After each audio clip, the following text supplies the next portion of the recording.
The story I'm about to tell you is strange, disturbing, and it all started at my grandmother's funeral. I've always handled death in a peculiar way. It's not that I don't feel it. I do, deeply. But I've learned to store grief in drawers where no one else can reach. Not even me. People say I'm cold, but that's not it at all. I just have this ability to look grief in the eye without falling apart. It was that same calmness that allowed me to notice something unsettling amidst the goodbyes happening at the cemetery. There, among family members, neighbors, and a few acquaintances who'd come to pay their respects, stood a man I'd never seen before. He seemed completely out of place.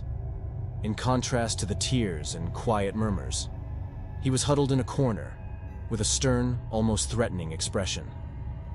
That cold face gave me a pang of discomfort, as if, to him, mourning was an offense.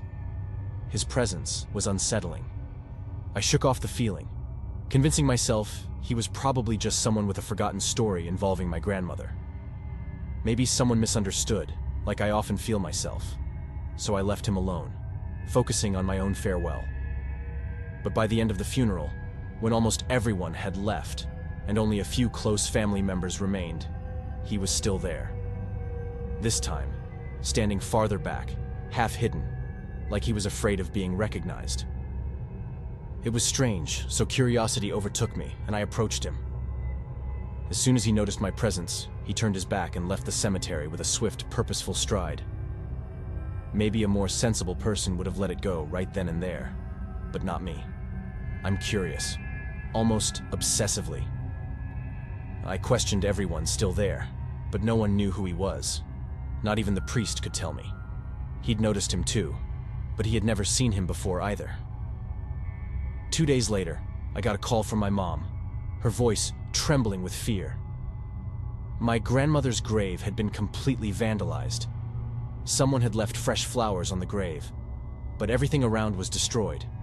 Only the small vase holding those flowers remained intact, as if someone had intentionally left it there to mark their presence. Instantly, as if by reflex, I thought of the man from the funeral. I went to the cemetery, not knowing what I'd find, and what I saw was a grotesque scene. The grave was shattered, like a furious animal had been there, and amid the wreckage, a tiny vase of flowers, perfect, untouched, an almost surreal scene. The police were notified, but no one knew anything or could do much about it. I talked to the priest again, and he agreed it could only have happened during the night. During the day, someone was always around maintaining the cemetery. At night, it was locked, but as he put it, an agile person could have jumped the gate. And once again, that man's face surfaced in my mind, this time with a chilling certainty. I decided then to keep watch the next night. I wanted to see with my own eyes if he'd come back. I knew the chances were slim. He'd likely done what he came to do. But still, something told me I had to at least try to find out who he was. So, at dusk, I entered the cemetery before it closed and hid in the older part, where forgotten graves lay scattered among trees. That desolate area gave me a clear view of my grandmother's grave without anyone seeing me. Hours passed, the cemetery sinking into an oppressive darkness. Every shadow seemed to come alive. That cold, morbid atmosphere I once thought I could handle was becoming unbearable. It felt like the very ground held a weight, a tension that wouldn't allow any peace. My breathing heavy, my heartbeat erratic. Then, at 3 a.m, a sound broke the silence. Someone had jumped the gate. Heavy footsteps echoed in the cold, dark air. And then he appeared. The same man. One hand holding a bouquet of flowers, the other a hammer. A shiver ran down my spine. He walked toward the grave, stopping in front of it like he was facing an enemy. I wanted to call the police, but I was paralyzed. I needed to understand. I needed to know why. If I called the police, he'd likely run, and I'd be left with nothing. I stayed there, unmoving, watching him. For a whole hour he stood there staring at the grave. The tension building, suffocating. until suddenly he started hammering the headstone with a frenzied violence. I couldn't stand watching anymore. Without thinking, I stood up and yelled at him to stop. As soon as he saw me, his face twisted into an expression of pure hatred. He dropped the flowers and charged at me, the hammer still in his hand. Fear seized me. I had to get away, but he was blocking the exit. I started running through the old section, weaving between graves and trees until I found a tall bush where I hid, struggling to control my breathing. I heard his heavy footsteps, each one in sync with the frantic beat of my heart. He was searching, circling, each movement bringing me closer to sheer panic. I was trapped there, and I knew if he found me, he wouldn't hesitate to attack. The anger I'd seen in him was something no one could hide. I lost track of time, but he kept searching. It was only around 5:30 in the morning, when silence finally returned, that I felt safe enough to reach for my phone and call the police. It's been 5 years since then. During that time, nothing else happened. The man vanished from my life, and the grave remained intact, or so it seemed. But 2 weeks ago, while visiting the cemetery with my mom, a chilling detail caught my eye. In place of the flowers we'd left, there was a tiny, immaculate bouquet, identical to the one he'd left the first time. The grave was whole, without any signs of vandalism, but the flowers we'd left were gone. Someone had replaced them. And in that moment, I knew with a cold certainty that he had returned. I don't know what to expect next, but the feeling that this story isn't over is like a constant weight, a shadow that haunts each visit to the cemetery. And somehow, I know he's out there, watching, and he's not going to stop. Over the years, I've wondered what could have possibly provoked such hatred toward my grandmother. The only thing I've discovered is that maybe, after all, I don't want to know. Ignorance might just be a blessing. Hey, Horror Spectator here. Thanks for watching. If you enjoyed this video, don't forget to hit that subscribe button and turn on post notifications so you're always in the loop when new videos drop. We post 2 videos every week. If you're really into this content, consider sharing it with your friends. It really helps us grow this community. Now, let's move on to the second story.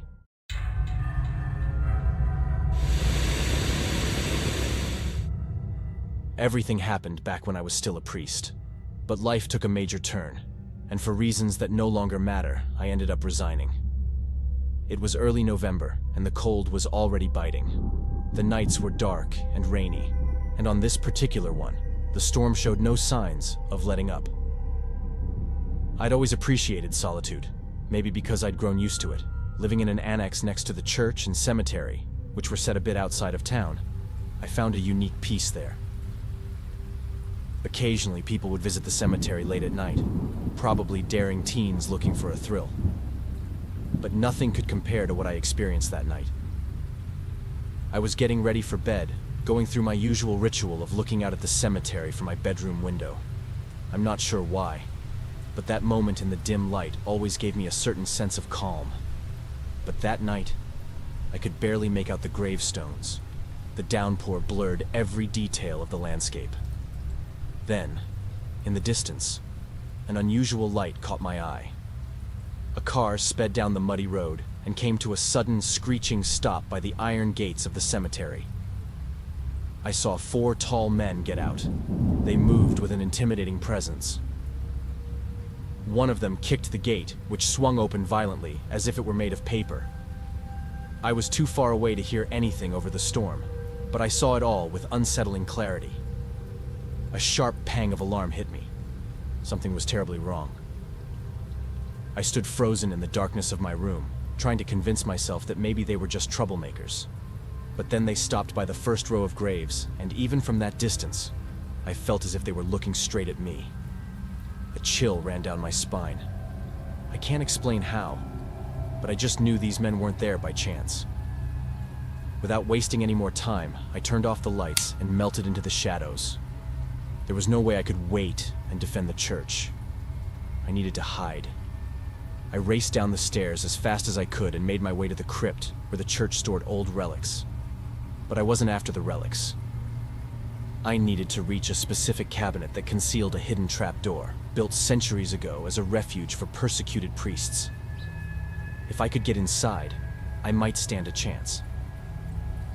I hadn't even reached the crypt when I heard the church doors give way. They had broken in. I hurried down the passage, my heart pounding like a drum. Their footsteps echoed through the church, making it hard to tell if they were still upstairs or already coming down after me. I finally got to the cabinet. I moved as quickly as I could, despite my knees, still stiff from an old car accident. I tried to open the trapdoor quietly, but every move felt deafeningly loud, as if it was drawing their attention. Just as I was sliding my legs into the hiding spot, I heard a voice, low, almost a whisper, but too close. They were in the crypt with me, saying my name, dragging out each syllable with a sinister satisfaction. Up to that moment, I had been only scared, but when I realized they knew who I was, that they weren't after any treasure but me, the fear turned to sheer panic. I stayed inside the trapdoor, holding my breath as they roamed through the church, the annex, even the hidden passages I thought only I knew about. They laughed, shouted my name, and tore the place apart, as if hunting me down. Hours passed, and when the footsteps finally seemed distant, I remembered the cell phone in my pocket. With a glimmer of hope, I pulled it out only to see the screen dark. Dead battery. A lump formed in my throat. To call for help, I'd have to leave my hiding spot, but leaving meant facing them. The night dragged on. I stayed cramped in that small space for over 8 hours, body freezing, nerves shattered. When the first light of dawn crept in and the sound of the men had been gone for a while, I finally worked up the courage to move. Every step felt agonizing. The fear that one of them might still be lurking made me cautious, like a trapped animal. When I reached my room, I saw the destruction. Everything was in ruins, unrecognizable. I desperately searched for my phone charger but couldn't find it. Then I remembered. It was morning, and soon the first visitors to the cemetery would arrive. Someone would see the wreckage and call the police. Exhausted, I collapsed in a corner of the room. I'd spent the night in sheer terror, and even now, with help on the way, the panic still weighed on me like a shadow. I leaned against the wall and sank to the floor, utterly drained. It wasn't long before the sound of sirens broke the morning silence. I closed my eyes when I heard them, feeling a bittersweet relief. I was taken to the hospital, where I stayed for a few hours. The doctors assured me I was fine physically, but something inside me had shattered that night. Over time, I distanced myself from the church. A new priest came, a kind man who let me stay in the annex while I tried to recover. I spent another 3 years there, but every night was a battle. Even now, when I wake up drenched in sweat with my heart racing, I still feel as if I'm back in that crypt, hiding from those men. And for a fleeting moment, the terror returns, and I'm trapped in that darkness once again.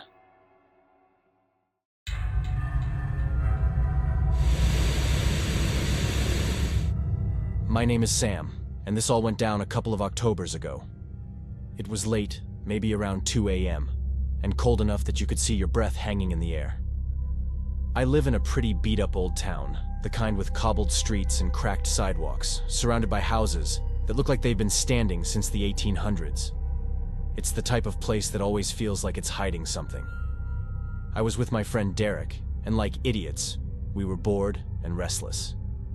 We had been driving around for a while, and the music turned up loud enough to rattle the windows. Both of us are huge rock fans, but even that wasn't keeping us entertained. So Derek, with his usual bad ideas, suggested we check out the cemetery behind the old train station. It's a huge place, spread out over a couple of hills and divided by the railroad into 3 sections.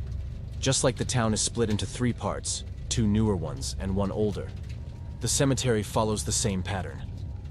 The older part, where we were headed, was separated by an iron fence that only opened every once in a while. The graves there were old, way older than anything on the newer side, most of them from the 1800s. The tombstones were almost buried in weeds and moss, names faded beyond recognition. The air in that part of the cemetery always felt heavier. At first, we were just wandering around, laughing and being stupid, snapping photos of the crumbling stones. After a while, we sat down under this old, gnarly oak tree that looked like it had seen every single grave dug in that place. It was dead silent except for the wind, which kept picking up, making the branches above us creak. That's when I heard it. First footsteps, then something else. It wasn't a normal sound. No laugh, no whisper. It was this long, drawn-out, mechanical screech or scream. Not like an animal or a person. More like metal tearing. But somehow, alive. The worst part was that it didn't seem to come from anywhere in particular. 1 second, it sounded far away, like it was echoing from the train tracks across the cemetery. And the next, it was right there, almost in my ear. I nudged Derek, who had gone quiet, and asked him if he heard it. His face was pale. "Yeah," he said. "But I think I saw something too." He pointed toward a cluster of old trees near the far edge of the cemetery. At first, I didn't see anything. But then I caught it, a flicker of movement. It wasn't shaped like a person or an animal, more like a shadow twisting unnaturally. Like it was being pulled apart and stitched back together in the dark. I know it probably doesn't make any sense, but I can't describe what I saw any other way. We both stood up, nerves on edge, trying to convince ourselves it was just a trick of the light. But that screech, it came again. This time, it was louder and closer, as if something was shifting through the trees and headed straight for us. It wasn't just sound. It felt like it was vibrating inside me, rattling my bones. Then, footsteps again. They were heavy, like boots stomping through the leaves, but there was no one in sight. The mechanical screech came again, and the air felt electric, buzzing with tension. That's when we both looked at each other and started running. The footsteps didn't stop. They followed us, matching our pace, getting louder with every second.